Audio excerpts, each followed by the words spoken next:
अध्याय 2 में दिया गया है कि सजीव जगत में विविधता। सजीव मतलब जिसमें जीव है, जो सांस ले सकता है, उसे सजीव कहते हैं। जगत में यानी संसार में विविधता। विविधता का अर्थ क्या होता है? अंतर या मतभेद। जैसे समस्त जो जीव हैं, जैसे पेड़ पौधे हैं या जीव जंतु हैं, उसमें किस प्रकार का अंतर है और किस प्रकार का एक दूसरे तीसरे के प्रति मतभेद है। ठीक है, उसी के बारे में यह इस चैप्टर में वर्णन किया गया है। चलिए इसको हम यहाँ पे पहले समझते हैं। कल की सुखद वर्षा के पश्चात आज यह एक सुहावनी सुबह है, जिनकी विज्ञान की शिक्षिका का सुलेखा विद्यालय में प्रकृति की सैर को सुगम बनाने के लिए डॉक्टर रघु और मनीराम चाचा को आमंत्रित किया है। डॉक्टर रघु पास की अनुसंधान प्रयोगशाला में एक वैज्ञानिक है और मनीराम चाचा विद्यालय के पास में ही रहने वाले एक वरिष्ठ नागरिक हैं। मनीराम चाचा पक्षियों की ध्वनि की नकल करने में विशेषज्ञ हैं। वह विभिन्न प्रकार के पौधों और जंतुओं की पहचान करने में निपुण हैं। ठीक है, विद्यार्थियों को प्रकृति की सैर पर ले जाने से पहले डॉक्टर रघु ने उन्हें बताया कि इस सैर का उद्देश्य प्रकृति में पौधों और जंतुओं की सुंदरता और विविधता का अनुभव करना है। विद्यार्थी उनके साथ प्रकृति की सैर पर जाने के लिए उत्साहित हैं। वे उनसे बातचीत करने और सीखने के लिए भी उत्सुक हैं।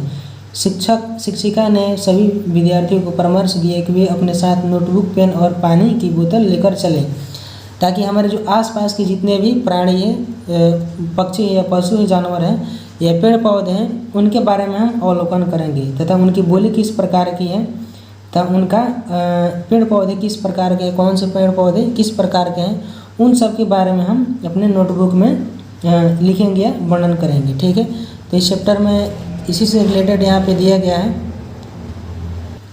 जैसे कि पशु पक्षियों की आवाज़ कैसी है, चिड़ियों की आवाज़ कैसी है, और हमारे जो आसपास के पेड़ पौधे हैं वह किस प्रकार के हैं, तथा उनसे हमें क्या सीख मिलता है। इसी के प्रकार इसमें वर्णन किया गया है। जैसे यहाँ पे क्रियाकलाप 2.1 में दिया गया है कि अपने शिक्षक के साथ मिलकर विद्यालय के उद्यान या आसपास के उपवन में प्रकृति की सैर का कार्यक्रम बनाइए।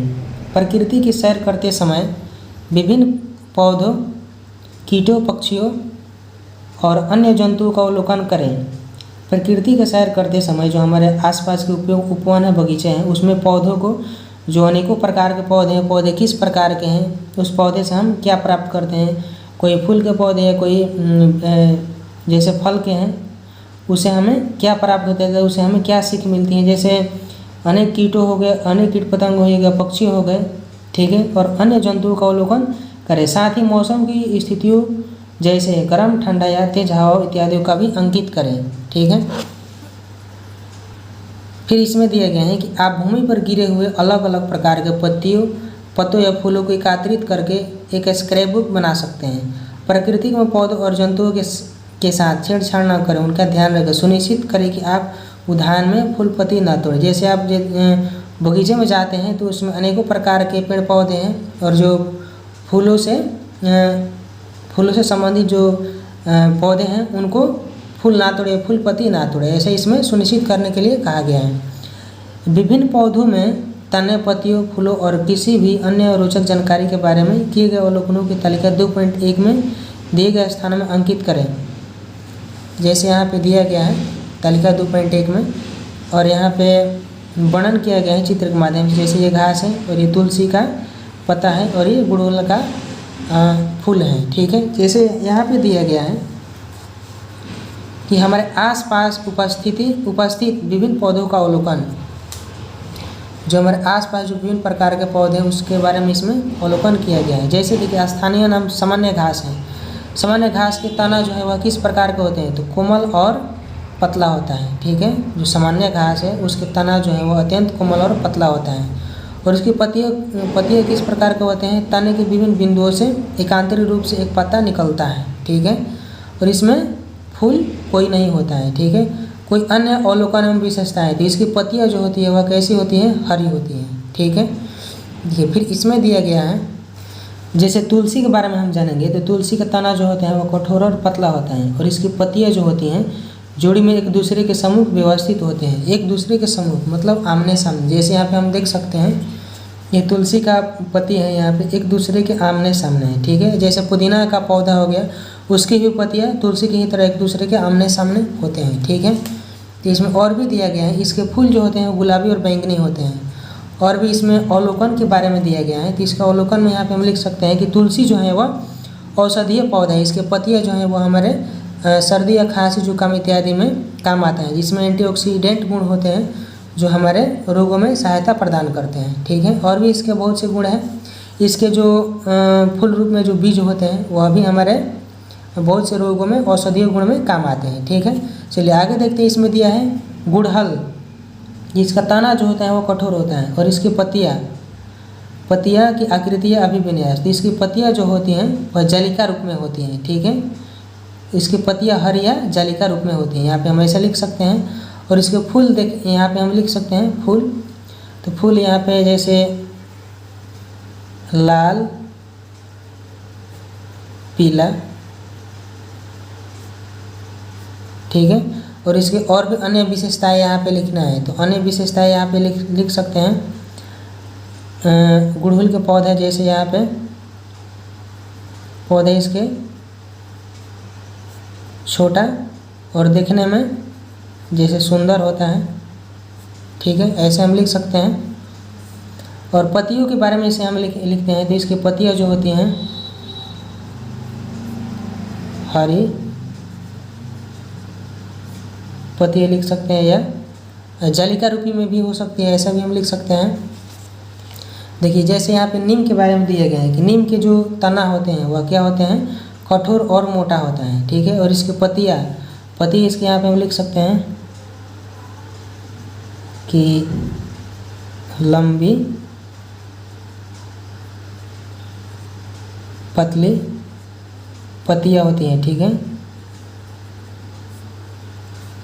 और इसके फूल जो होते हैं वह फूल सफ़ेद होते हैं, यहाँ पे हम लिख सकते हैं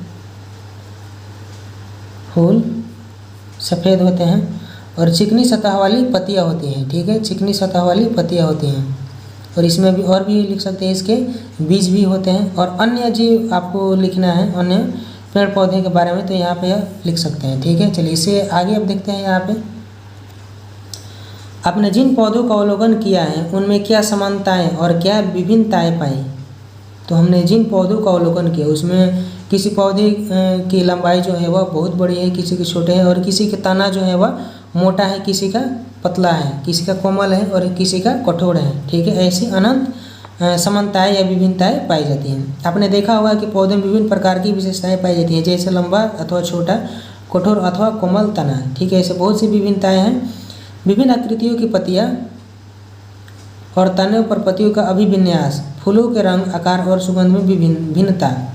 अब सैर के समय देखे गए अथवा अपने पूर्व अनुभव के आधार पर जंतुओं की एक सूची बनाइए। उनके रहने का स्थान, उनके भोजन और गति के प्रकार को तालिका 2.2 में यहाँ पे वर्णन किया गया है। जैसे यहाँ पे देख सकते हैं कि हमारे आसपास विद्यमान जंतुओं की विभिन्न विशेषताओं का अवलोकन। देखिए जैसे यहाँ पे जंतुओं के बारे में दिए गए हैं, तो कौवा के रहने का स्थान क्या है, वृक्ष। भोजन उसका क्या है, कीट हैं, छोटे छोटे कीट पतंग है, कीड़े मकोड़े हैं, और अन्न भी खाता है, ठीक है। गति के प्रकार, इसका गति किस प्रकार का है, तो यह उड़ता है और चलता भी है। अन्य अवलोकन विशेषताएँ, तो चोंच में टहनी लिए हुए जैसे उड़ता है अपने भोजन के लिए, खाने के लिए, ठीक है। और भी इसमें कोई विशेषताएँ यहाँ पे लिख सकते हैं। जैसे चींटी का है, तो उसके रहने का स्थान क्या है, मिट्टी एवं बिलों में रहती हैं। उसका भोजन क्या है, तो पत्तियाँ, बीज और कीट तथा मीठा और चीनी इत्यादि है इसका भोजन। गति के प्रकार, तो गति के प्रकार यहाँ पे हम लिख सकते हैं चलना। गति के प्रकार इसके क्या है, तो चलना यहाँ पर हम लिख सकते हैं। इसके 6 पाद होते हैं, यानी 6 पैर होते हैं, ठीक है। गाय के बारे में लिख सकते हैं कि गाय का रहने का स्थान, तो गाय का रहने का स्थान क्या है, तो यहाँ पे हम लिख सकते हैं स्थल, यानी जमीन पर, ठीक है।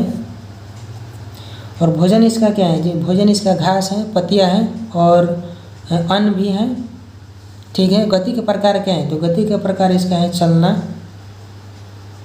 यहाँ पर हम लिख सकते हैं गति का प्रकार चलना है। इसके और भी विशेषताएं क्या हैं, तो इससे हमें दूध प्राप्त होता है, ठीक है। इसकी मुख्य विशेषताएं हैं, हमें दूध प्राप्त होता है, ठीक है। यहाँ पर लिख सकते हैं दूध प्राप्त होता है। और अन्य में लिखा है तो अन्य में अभी और भी आप लिख सकते हैं, जैसे यहाँ पे हाथी लिख सकते हैं, उनके रहने का स्थान स्थल हो जाएगा, भोजन जैसे हो जाएगा उसके पेड़ या टहनियाँ, गति के प्रकार चलना, और अन्य अवलोकन तो अन्य अवलोकन के बारे में भी आप यहाँ पे लिख सकते हैं। जैसे अन्य अवलोकन हो जाएगा उसको हम अपने 100 के लिए रखते हैं या किसी अन्य भी काम के लिए उसे हम रखते हैं। ठीक है, तालिका 2.2 में यहाँ पे हम लोग सभी देख लिए। तालिका 2.2 में आपने जिन जंतुओं का अवलोकन करके अंकित किया है उनमें क्या समानताएं और क्या भिन्नताएं हैं। आपने देखा होगा कि कुछ जीव जंतु भूमि पर आते हैं जबकि कुछ अन्य वृक्षों पर आते हैं, पक्षी वृक्षों पर आते हैं, मछलियाँ जल में रहती हैं और मेढक जैसे कुछ जंतु भूमि के साथ साथ जल में भी रहते हैं। जंतुओं द्वारा खाए जाने वाले भोजन और उनकी गति के प्रकारों में भी विविधता है। विविधता मतलब अंतर।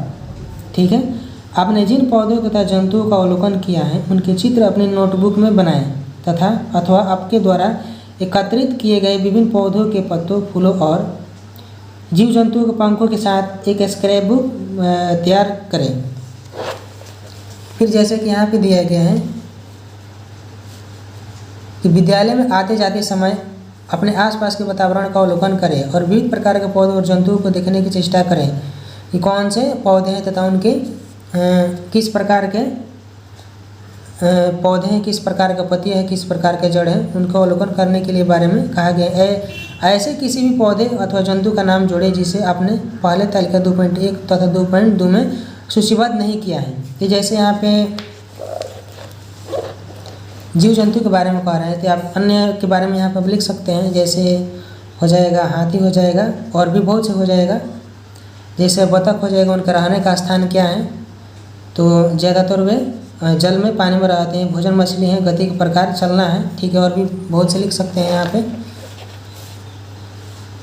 चलिए क्रियाकलाप 2 में दिया है 2.2 में कि 30 सेकेंड के लिए अपने आंखें बंद करें और एक पौधे एवं एक जंतु के विषय में सोचें जिसका आपने ध्यानपूर्वक अवलोकन किया और जो आपको सबसे अधिक अच्छा लगा। आंख बंद करके हमें किसी एक जंतु के विषय में सोचना है। जैसे आप किसी भी जंतु के विषय में सोच सकते हैं, किसी भी अन्य जंतु के विषय में, जैसे मछली हो गया, मछली, कबूतर इत्यादि बहुत से हो गए। अब विद्यार्थी अपने द्वारा सोचे गए पौधे और जंतु का चित्र श्यामपट्ट पर बना सकते हैं। चित्र में बनाए गए विभिन्न पौधों और जंतुओं के बारे में आपके क्या विचार हैं। जैसे हमने सोचा मछली के बारे में, तो मछली के बारे में आपका क्या विचार है। तो मछली जल में रहती हैं और उनका जो गति के प्रकार है वह चलना है।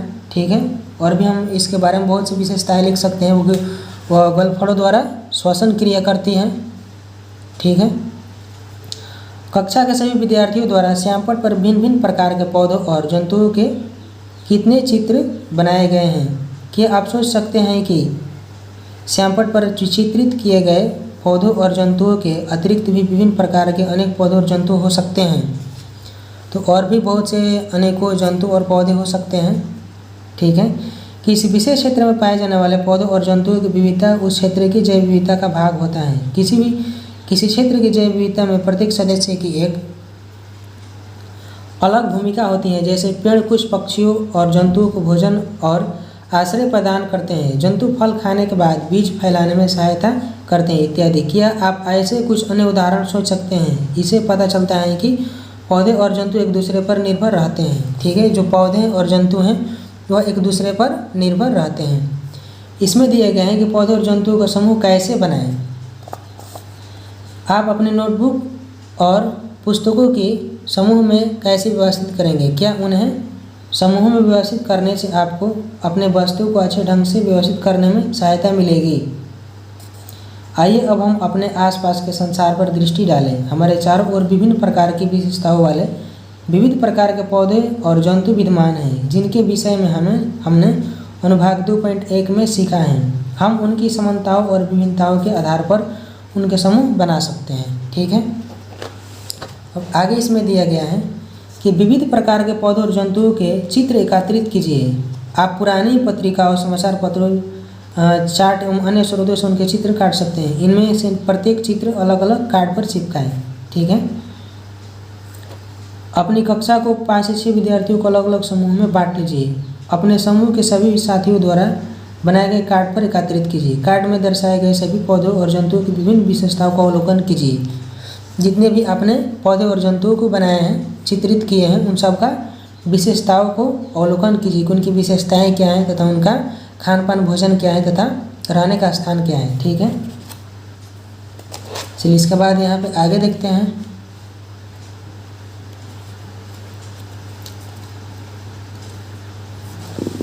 जैसे यहाँ पे 2.2 में दिया गया है कि पौधे के समूह कैसे बनाएं, पौधों के समूह कैसे बनाएं। तो आपने देखा कि पौधों में उनके पत्ते, पत्तियों, तने, पत्तियों, फूलों इत्यादि से संबंधित विशेषताओं में विभिन्नताएं होती हैं। ठीक है, जितने भी पौधे होते हैं उनके तने छोटे, बड़े और मोटे, पतले इत्यादि होते हैं। पत्तियों में भी विभिन्नता पाई जाती है। किसी की पत्तियाँ चिकनी होती हैं और किसी की पत्तियाँ कठोर होती हैं। फूलों में भी अंतर पाए जाते हैं, अनेकों रंग के होते हैं इत्यादि संबंधित विशेषताओं में विभिन्नता पाई जाती है, यानी अंतर पाए जाते हैं। ठीक है, विभिन्न पौधों के तने मोटाई, ऊंचाई और कठोरता में भिन्न होते हैं, यानी अलग अलग होते हैं। जबकि पत्तियाँ आकृति, रंग, आकार और व्यवस्था में भी भिन्नता होती है, यानी अलग अलग होते हैं। आपने पिछले क्रियाकलाप 2.3 में पौधों के उपयुक्त किसी एक विशेषता के आधार पर पौधों का समूह बनाने का प्रयास किया। आपने पूर्व की कक्षाओं में सीखा होगा कि पौधों के समूह उनकी ऊंचाई और तने के प्रकार के आधार पर शाख, झड़ियों और पौधों के वृक्षों के रूप में बनाए जा सकते हैं। आइए पौधों की विशेषताओं का अधिक विस्तार से अध्ययन करें और इस आधार पर उनके समूह बनाएं। ठीक है, चलिए क्रियाकलाप 2.4 में दिया गया है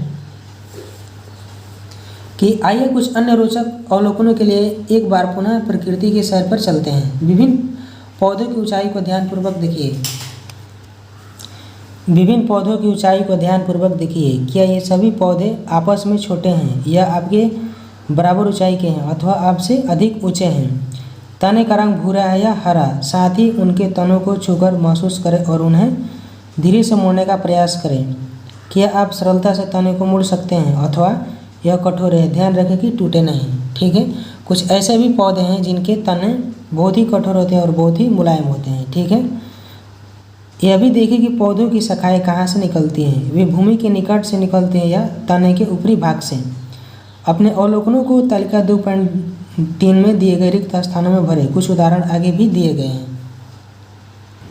जैसे कि यहाँ तालिका 2.3 में दिया गया है कि पौधा के बारे में यहाँ पे दिया गया है। आम जो है वह उसकी ऊंचाई जो होता है वह किस प्रकार का होता है? छोटा, माध्यम और ऊंचा। तो आम का ऊंचाई होता है बहुत ही अधिक ऊंचा होता है और इसका जो तने की प्रकृति, जो इसका रंग होता है वह क्या है? भूरा होता है। और तने की प्रकृति कैसा होता है? कठोर होता है। ठीक है, इसमें मोटा या पतला दिया गया है तो मोटा होता है। और शाखाओं का प्रकटन तो भूमि के निकट। ठीक है, तो इसमें तने में ऊंचाई पर होता है। तो यहाँ पे हाँ दिया गया है। पादप का समूह जो है वह किस प्रकार का है? तो आम एक वृक्ष है। ठीक है, फिर उसी प्रकार यहाँ पे दिया है गुलाब के बारे में। तो ऊंचाई में मध्यम है तथा भूरा होता है और इसके तने की प्रकृति जो होता है वह कठोर होता है। ठीक है, और यहाँ पे दिया है मोटा या पतला। तो उसका जो तना होता है वह क्या होता है? पतला होता है। ठीक है, फिर भूमि के निकट होता है तो हाँ तने में ऊंचाई पर होता है तो यह बहुत ही ऊंचाई पर नहीं होता है। ठीक है, पादप समूह का नाम क्या है? तो यह झाड़ी के अंतर्गत आता है। ठीक है, इसी प्रकार यहाँ पे टमाटर के बारे में वर्णन किया गया है। ठीक है, चलिए इसके बारे में यहाँ पर हम जानते हैं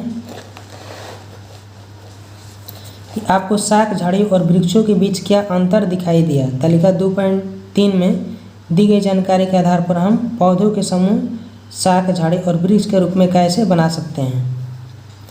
जैसे कुछ पौधे बहुत ऊंचे होते हैं और उनके तने मोटे, कठोर, भूरे और काष्ठीय होते हैं। उनकी शाखाएं भूमि से दूर तने की ऊंचाई से निकला आरंभ होता है। ठीक है, ऐसे पौधों को वृक्ष कहा जाता है। उदाहरण के लिए यहाँ पे दिया गया है आम का वृक्ष। ठीक है, फिर यहाँ पे दिए गए हैं कि कुछ पौधों के तने वृक्षों की ऊंचाई वृक्षों की तरह ऊंचे नहीं होते हैं। प्रायः इस प्रकार के पौधों के अनेक भूरे रंग के काष्ठीय तने होते हैं जो भूमि के निकट से शाखाओं के रूप में निकलते हैं। ये तने कठोर होते हैं लेकिन वृक्ष के तने जितने मोटे नहीं होते। ऐसे पौधों को झाड़ी कहा जाता है। जैसे गुलाब का पौधा हो गया। ठीक है, और भी कुछ पौधे आकार में छोटे होते हैं और उनके तने कोमल और हरे होते हैं, इन्हें शाक कहा जाता है। जैसे टमाटर का पौधा हो गया, ठीक है, जैसे आलू का पौधा, टमाटर का पौधा। कुछ पौधों के तने दुर्बल होते हैं और उनके ऊपर चढ़ने और बढ़ने की सहारे की आवश्यकता होती है, इन्हें क्या कहते हैं? आरोही लता कहते हैं। जैसे इसका उदाहरण हो जाएगा इसको अंग्रेजी में क्या कहते हैं? क्लाइंबर। आरोही लता जो चढ़ने और बढ़ने की सहारे की आवश्यकता होती है, ठीक है। तो इसका उदाहरण हो जाएगा जैसा अंगूर का हो जाएगा, अंगूर का लता हो जाएगा, ठीक है, सेम हो जाएगा। कुछ पौधे भूमि की सतह पर फैलकर बढ़ते हैं और उनको विसर्पी लता यानी इंग्लिश में उसको क्रीपर कहते हैं। तो इसका उदाहरण हो जाएगा जैसे कद्दू हो जाएगा, कोहड़ा, ठीक है, और लौका भी हो जाएगा जो भूमि पर फैलकर बढ़ते हैं, और खीरा भी हो जाएगा। ऐसी कौन सी अन्य विशेषताएं हो सकती हैं जिनके आधार पर आप पौधों के विभिन्न समूह बना सकते हैं? आइए एक क्रियाकलाप के माध्यम से जानने का प्रयास करते हैं।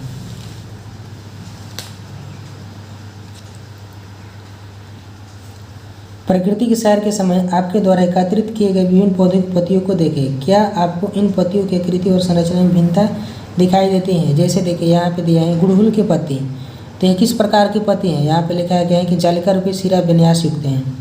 केले के पत्ते समानांतर सिरा विन्यास युक्त हैं और समानांतर घास की पत्तियाँ समानांतर सिरा विन्यास युक्त हैं, ठीक है। तो इसके बारे में यहाँ पे हम जानेंगे कि सिरा किसे कहते हैं, सिरा विन्यास क्या है, और जालिका रूपी सिरा विन्यास तथा समानांतर सिरा विन्यास क्या है, ठीक है।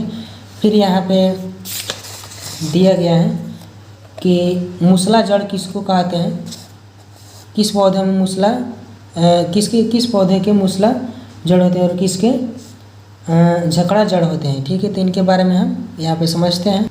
जैसे यहाँ पे हमने लिखा है कि आरोही लता, ऐसे पौधे जिनके तने दुर्बल होते हैं तथा यह बांस या छप्पर के सहारे ऊपर चढ़ते हैं, इसे आरोही लता कहते हैं। जैसे ककड़ी, अंगूर, सेम इत्यादि। विसर्पी लता, कुछ ऐसे पौधे जिनके तने कमजोर होते हैं तथा ये भूमि की तरह सतह पर फैलकर बढ़ते हैं, इसे विसर्पी लता कहा जाता है। जैसे खीरा, तरबूज, कद्दू, लौकी इत्यादि। अब यहाँ पे हम देखते हैं जालिका रूपी सिरा विन्यास, जो कि हमारे बुक में दिया गया है ये टॉपिक। कुछ पत्तियों के बीच दोनों सिराओं की ओर एक जाल जैसा आकार होता है जिसे जालिका रूपी सिरा विन्यास कहा जाता है। जैसे गुड़हल की पत्तियाँ, मक्का, पीपल या बरगद का पत्ता। जैसे पीपल की पत्तियाँ हैं वो सूख जाता है तो इसके बीचों बीच जो होता है एक लाइन होता है, और उसके दोनों जो सिरा जो होते हैं, पत्ते होते हैं, वह क्या होते हैं? जालिका रूप में होते हैं। जैसे मक्का का पत्ता हो गया, ये पीपल का या बरगद का पत्ता हो गया, ये सब क्या है? जालिका रूपी सिरा विन्यास है, ठीक है। समानांतर सिरा विन्यास में यहाँ पे हम देखते हैं कि जिस पत्तियों में बीच की सिरा एक दूसरे के समांतर होते हैं तथा कोमल या मुलायम होते हैं, उसे समानांतर सिरा विन्यास कहा जाता है। जैसे केले के पत्ता, मुलायम घास, गेहूं के पत्ते इत्यादि, ये सब क्या है? समानांतर सिरा विन्यास है, ठीक है। उसके जैसे केले के पत्ता हो गया, यहाँ पे हम समझते हैं केले का पत्ता हो गया, तो इसके बीच में जो ये सिरा जो ये रेखाएं हैं, इसके दोनों तरफ की जो पत्ते हैं यह क्या है? एक समान है, यानी इसमें जालिका रूपी नहीं होता है, ठीक है। ये मुलायम होता है देखने में, इसमें जालिका रूपी नहीं होती, यानी गुड़हल की पत्ती की तरह यह नहीं होता, एकदम मुलायम होता है। तो इसे क्या कहते हैं? समानांतर सिरा विन्यास। समानांतर मतलब क्या होता है? एक दूसरे के आमने सामने। तो इस रेखाएं के एक दूसरे के आमने सामने ये पत्तियाँ बराबर और मुलायम होते हैं, ठीक है। इसी प्रकार यह घास भी समानांतर सिरा विन्यास युक्त है, ठीक है। यहाँ पर जैसे देखते हैं कि मूसला जड़ है, तो इसका परिभाषा है कुछ पौधों के मुख्य जड़ में से छोटी छोटी पार्श्व जड़ें निकलती हैं, ऐसी जड़ों को मूसला जड़ कहा जाता है। जैसे सरसों, गुड़हल, गुलाब के पौधे या आम के, लीची के, ये सब क्या हैं? मूसला जड़ कहलाते हैं, ठीक है। झकड़ा जड़, कुछ ऐसे पौधे जिनके मुख्य जड़ों में से अनेक छोटी छोटी जड़ गुच्छा रूप में दिखाई देते हैं, ऐसे जड़ को झकड़ा जड़ कहा जाता है। जैसे में गेहूँ हो जाएगा, धान, मक्का, लहसुन, प्याज इत्यादि, इसकी जो जड़ें हैं एकदम छोटी छोटी होती हैं और अनंत जड़ें निकली होती है, यानी झकड़ा रूप में होता है, इसे क्या कहते हैं? झकड़ा जड़ कहते हैं, ठीक है। जैसे क्रियाकलाप 2.7 में दिया गया है कि अपने विद्यालय की नर्सरी पौधा अथवा किसी अन्य नर्सरी से 5 सामान्य पौधे एकत्रित करें और उन्हें अपने विद्यालय के उद्यान में लगाएं। ऐसे पौधे के उदाहरण लेमन घास, ज्वारंकुश, गेंद, सदाबहार और अन्य पुष्पीय पौधे हो सकते हैं। उन्हें लगाने से पहले उनकी जड़ और पत्तियों की शिलान्यास का अवलोकन करें। अपने अवलोकनों को तालिका 2.4 में अंकित करें। ठीक है, जैसे इसमें 4-5 पौधों का नाम इसमें अंकित करना है और उसके पत्तियों के बारे में लिखना है, वो किस प्रकार का है, शिलान्यास है, जलिका है, और जड़ उसके किस प्रकार का है। ठीक है, तो जैसे यहाँ पे हम लिख सकते हैं, 1-2 यहाँ पे हम बता सकते हैं। जैसे यहाँ पे हो जाएगा आपका गुड़हुल, यहाँ पे हम लिख देते हैं गुड़हुल का पौधा। तो पतियों का शिलान्यास का प्रकार जालिका रूप या समानांतर, तो यह क्या होता है, इसका पति जालिका रूप में होता है। तो यहाँ पे हम लिख देंगे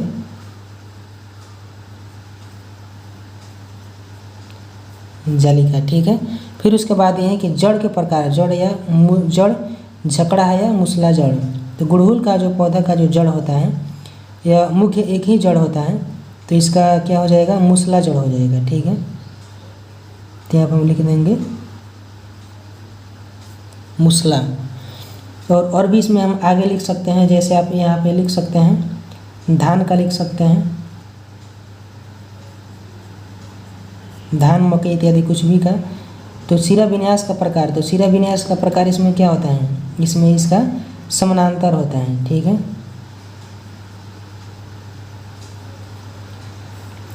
और जड़ के प्रकार क्या होते थे, जड़ का प्रकार इसमें झकड़ा होता है। और भी इसमें मिलाकर अपने से लिख सकते हैं। ठीक है, तो आगे यहाँ पे हम देखते हैं कि क्या आपको इन पौधों के पत्तियों के शिलान्यास और जड़ों के प्रकार के माध्यम कोई संबंध दिखाई देता है। सदाबहार के पौधे में मूसला जड़ें और पत्तियों में जालिका रूपी शिलान्यास होता है। यह जानने की कोशिश करें कि क्या आप जालिका रूपी शिलान्यास वाले अन्य पौधों में भी मूसला जड़ें होती हैं।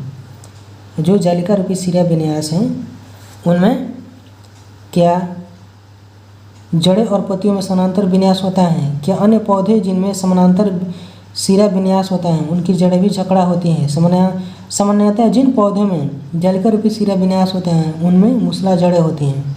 ठीक है, इसमें जालिका रूपी शिलान्यास होता है, उसकी जड़ें किस प्रकार की होती है, मूसला। जबकि जिनमें समानांतर शिलान्यास होता है उसका जड़ क्या होता है, झकड़ा जड़ होता है। ठीक है, जैसे चने का पौधा मूसला जड़ और पत्तियों में जालिका रूपी शिलान्यास का एक प्रकार का उदाहरण है। जैसे गेहूं का पौधा, तो गेहूं का पौधा झकड़ा जड़ है, उसके जड़ में अनेकों प्रकार के छोटे छोटे जड़ दिखाई देते हैं और पत्तियों में समानांतर शिलान्यास का उदाहरण है। पत्तियाँ एक दूसरे के जिसमें पार्श्व, जिसमें एक सीधी रेखा है, उसके आमने सामने के जो दोनों पत्ती है वह मुलायम होता है, इसलिए समानांतर शिलान्यास का एक उदाहरण है। ठीक है,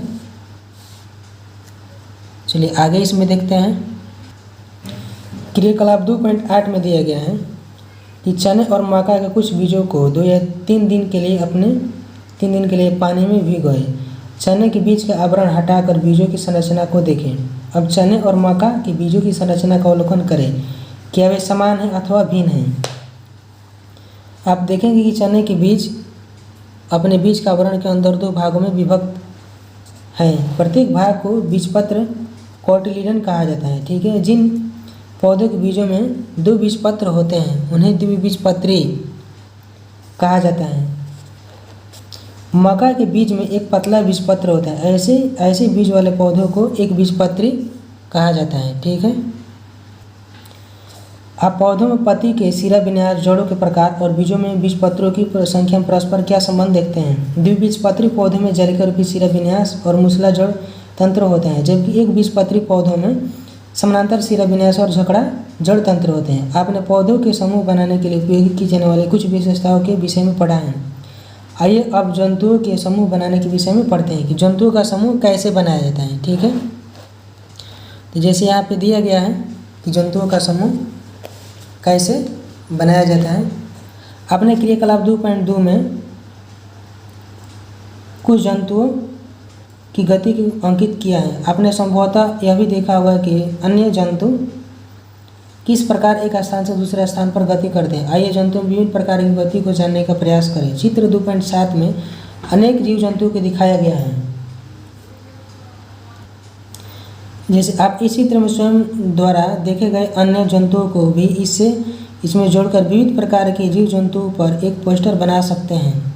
चित्र 2.7 को देखकर यह बताने का प्रयास करें कि जंतुओं द्वारा गति के लिए शरीर के किस अंग का उपयोग किया गया है।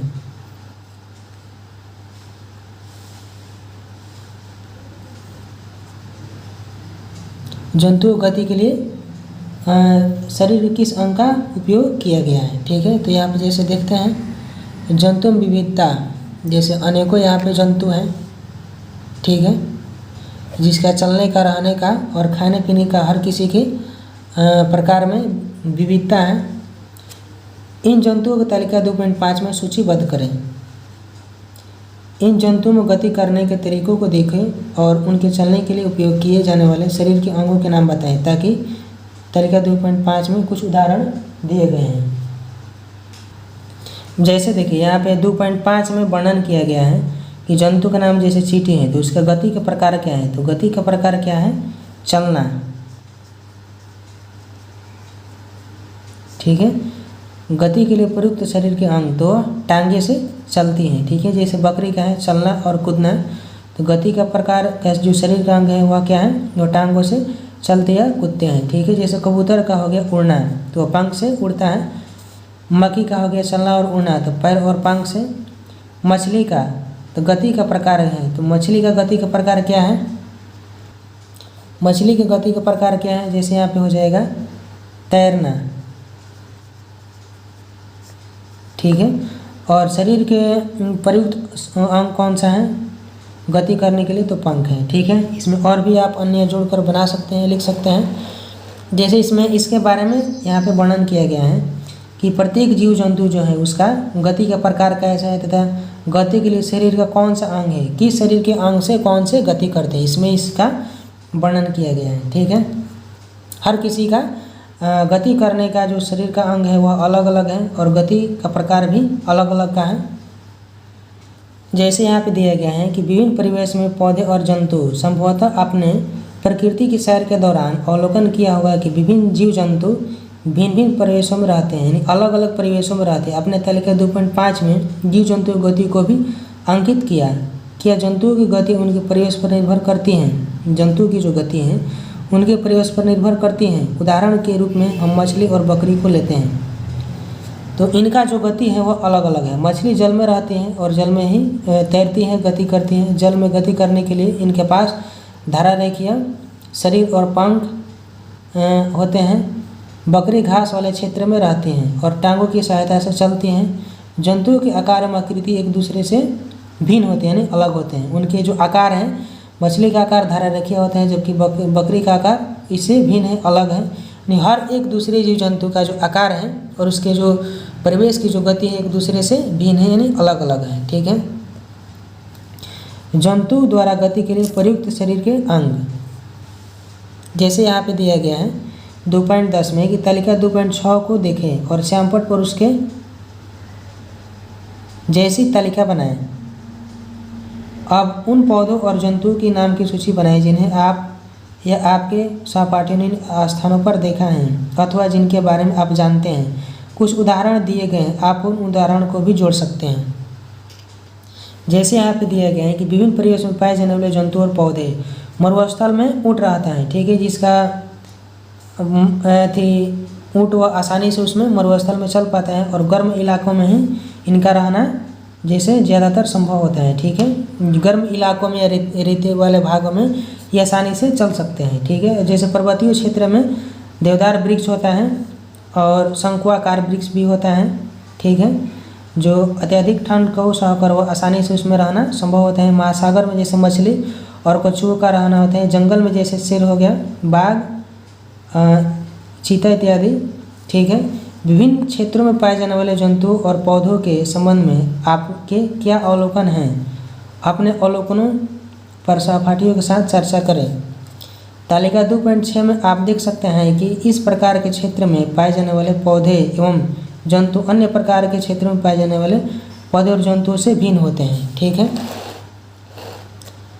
जैसे कक्षा में चर्चा के दौरान एलेक्स को याद आया कि उसने राजस्थान के मरुस्थलों में मोटे और मांसल तने वाले नागफनी के पौधों को देखा था। माया बताती हैं कि उसने हिमाचल प्रदेश में हिमालय क्षेत्र में देवदार के वृक्षों को देखा है। साथ ही उसने जैसे कि मरुस्थल में मोटे मांसल तने वाले नागफनी के पौधे पाए जाते हैं, जबकि पर्वतीय क्षेत्रों में देवदार का वृक्ष पाया जाता है। ये देवदार का जो वृक्ष है वह यह एक प्रकार का शंक्वाकार होता है और इसके पत्ते जो होते हैं वो एकदम पतले पतले होते हैं, ठीक है, जो ज़्यादातर ये पहाड़ी इलाकों में या बर्फीले क्षेत्रों में पाया जाता है, ठीक है।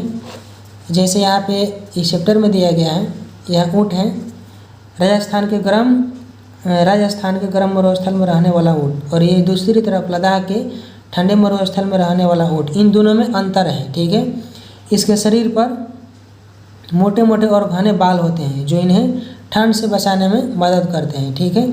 और ये जो ऊँट हैं यह मरुस्थल के यानी गर्म रेतों या मरुस्थलों में रहने वाले हैं, जो इन्हें शरीर पर इनके बाल बहुत ही छोटे छोटे होते हैं और बहुत ही कम होते हैं, जिन्हें अत्यधिक गर्मी से बचाते हैं, ठीक है। तो इन दोनों में बहुत ही अंतर है, ठीक है।